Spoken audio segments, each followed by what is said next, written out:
43 লক্ষ টাকা ব্যয়ে আগরতলা পুর নিগমের 31 নম্বর ওয়ার্ড কার্যালয়ের নতুন ভবনের ভিত্তিপ্রস্তর স্থাপন করলেন সাংসদ রাজীব ভট্টাচার্য ও মেয়র দীপক মজুমদার। নাগরিক পরিষেবা উন্নত করতে আগামী দুর্গাপুজোর আগেই এই দ্বিতল অফিসটির নির্মাণ কাজ শেষ করার লক্ষ্যমাত্রা নেওয়া হয়েছে।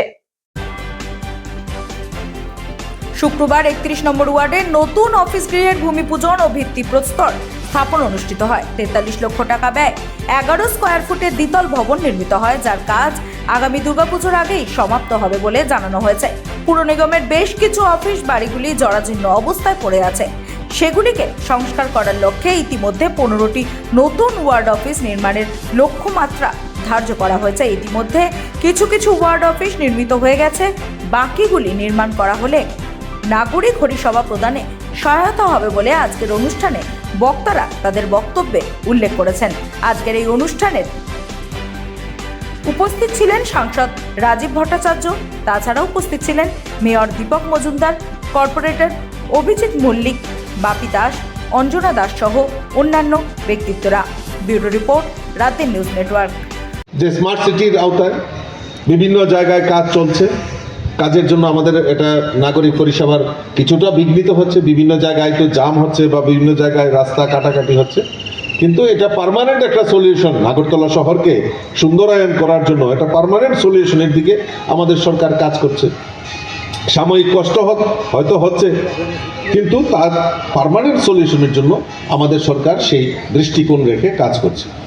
তো কাজেই আমি বিশ্বাস করি যে আমাদের যদি আমাদের এখানে বিল্ডিং নির্মাণ হয় এবং খুব দ্রুততার সঙ্গে, ইঞ্জিনিয়ার সাহেব এখানে আছেন, খুব দ্রুততার সঙ্গে এই পরিকাঠামো নির্মাণ করা, আমাদের যত সম্পূর্ণ সহযোগিতা আছে আমরা সহযোগিতা করব। এবং আমি আমাদের কর্পোরেটরকে বলেছি যে আমাদের আমাদের পুরনো যে ইনফ্রাস্ট্রাকচার রয়েছে সেটাও যাতে সেখানে ডিস্ট্রয় না করা হয়, সেটাকেও কিছুটা রিনোভেশন করে আমরা এখানে পার্মানেন্টলি একটা মহিলাদের জন্য আমাদের যারা এসএসজি গ্রুপ আছেন তাদেরকে কিছু নিয়ে এটা করা যায়।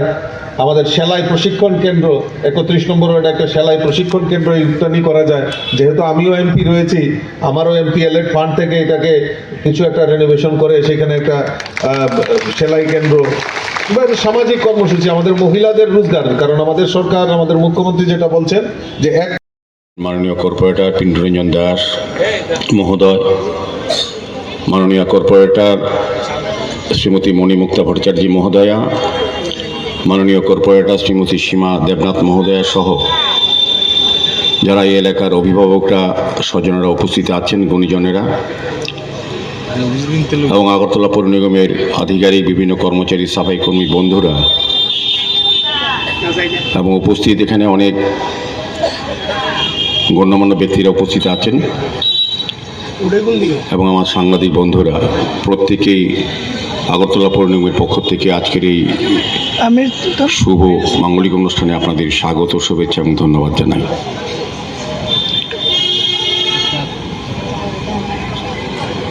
আগরতলা পৌর নিগম 2021 সালে 8ই ডিসেম্বর আপনাদের আশীর্বাদে আমরা কাজ করা সুযোগ পেয়েছি এবং কাজ করা শুরু করেছি। 4র্থ বছর পূর্ণ হয়েছে আমাদের গত 8ই ডিসেম্বর। তো আমরা যখন প্রথমেই দায়িত্ব গ্রহণ করি এবং আমরা বিভিন্ন ওয়ার্ড পরিদর্শন করি, তখন আমাদের কাছে আমরা যেটা লক্ষ্য করেছিলাম যে অফিসের মাধ্যমে আগরতলা পৌরবাসীর পৌর নাগরিক পরিষেবা সুন্দরভাবে প্রদান করার যে জায়গা, যে অফিস, যারা আগে দায়িত্ব ছিলেন কমিউনিস্টের বামফ্রন্ট দ্বারা পরিচালিত পৌর নিগম, আমরা লক্ষ্য